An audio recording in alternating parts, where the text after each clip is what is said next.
nós estamos falando também a respeito do novo salário mínimo, né? E de que nos próximos anos ele poderá ter um ganho real.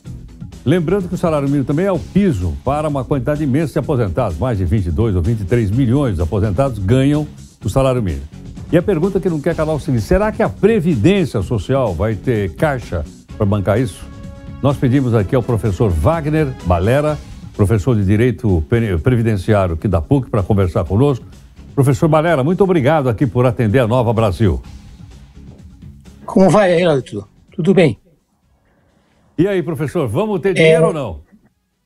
Então, não vai ter dinheiro, Heródoto. Já de alguns anos que tem faltado, sobretudo, planejamento nas contas do sistema de seguridade social brasileiro, que compreende a área da saúde, a área da previdência e a área da assistência.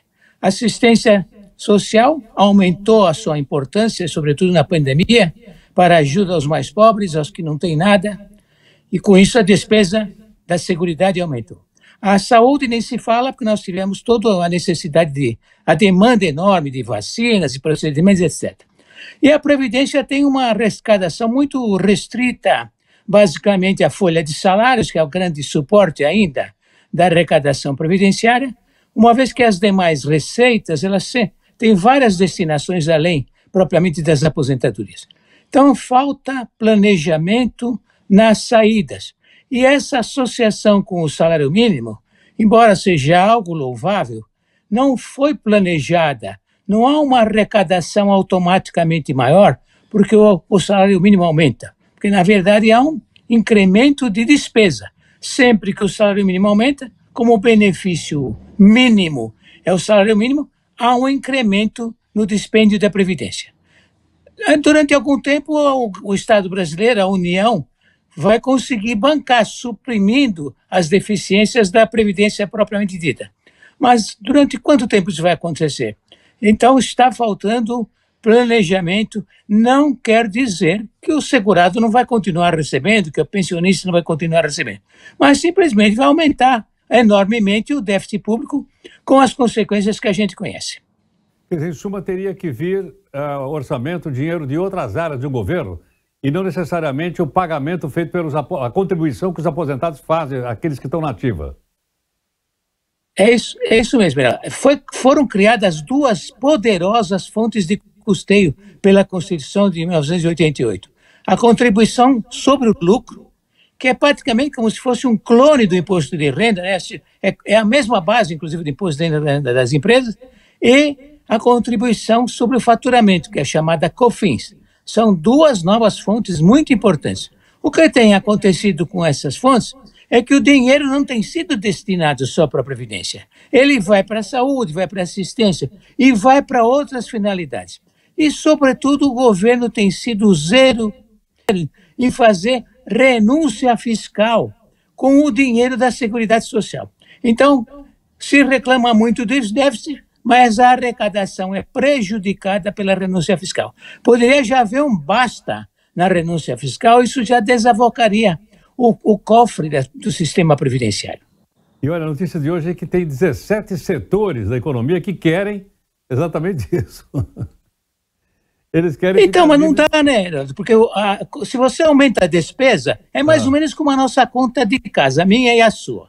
Se você começa a gastar mais, o que você precisa fazer? Ganhar mais.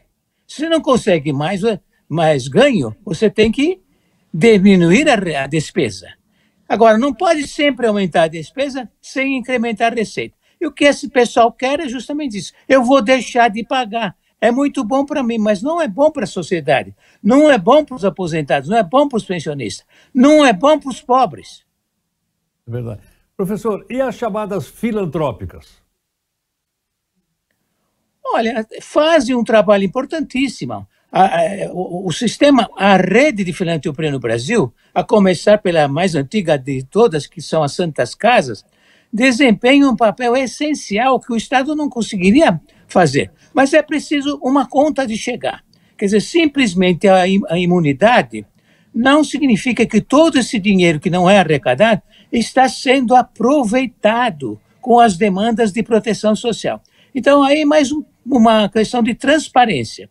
Se for jogado luz nesse segmento, e se de fato ele está investindo exatamente o que lhe cabe em função da imunidade constitucional, nada a modificar, porque o Estado não tem, eu insisto, não tem capacidade de manter uma rede de assistência social como as instituições privadas executam. Professor, diante desse quadro, nós podemos imitar a França e começar a empurrar a idade de aposentadoria mais 1 ano, mais 2 anos e por aí afora ou não? Esse é um caminho inexorável, é uma espécie de caminho sem volta, Heródoto. Cada vez, como as pessoas estão vivendo mais tempo, cada vez elas vão ter que trabalhar por mais tempo. Então, a cada ano aumenta a sobrevida média. A sobrevida média, só para a gente ter um comparativo, em 1960, o ano da lei orgânica, da Lopes, da célebre Lopes, a sobrevida era de 62 anos. 62 anos.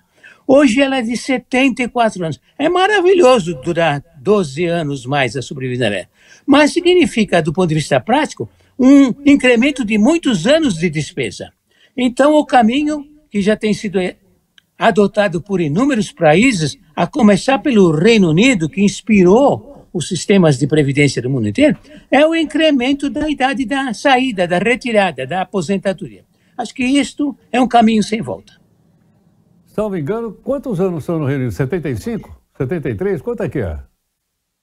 Então, a cada ano que aumenta, a cada ano que aumenta de sobrevida, aumenta a cada 3 anos, melhor, a cada 3 anos que aumenta a sobrevida, aumenta 1 ano para a idade mínima da aposentadoria. Hoje 72 anos. Hoje 72. Eu vi que no caso da França, por exemplo, a contribuição é de 43 anos. Pois é, então, vai ser assim.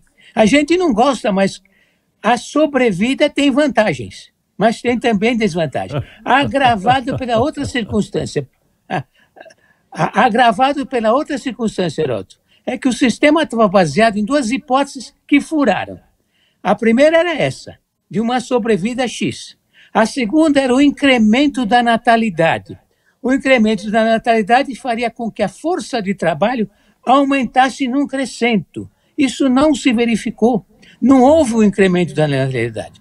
Ademais de que o mercado de trabalho modificou completamente as suas estruturas e não há um mundo do emprego como fora idealizado nos anos 40. Tudo isso são realidades que exigem um foro permanente de discussão. Eu acho que é isso que está faltando no nosso país.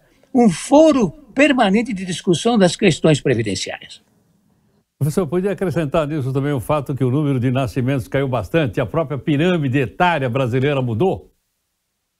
Exatamente, está diminuindo, porque hoje você vê os nossos filhos e os nossos netos, para quem já está em idade mais avançada, quando você pergunta para eles quantos filhos você vai ter, ele fala, no máximo 1. Outro diz, não quero filho. A realidade dos nossos pais, dos nossos avós, minha avó teve 8 filhos. Meus pais já tiveram 2. E a média desses 8 filhos da minha avó foram 3. Então vejam que há um procedimento de redução da natalidade.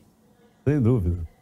Sem dúvida. Realmente uma mudança extraordinária essa.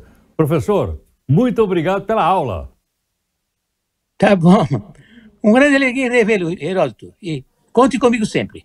Muito obrigado, professor Walter Balera. Ele é professor titular de Direito Previdenciário da Pontifícia. É um campeão. Falou de uma maneira simples, fácil da gente entender tudo mais. Olha aí, a gente vai aprendendo aqui com pessoas como o professor Balera.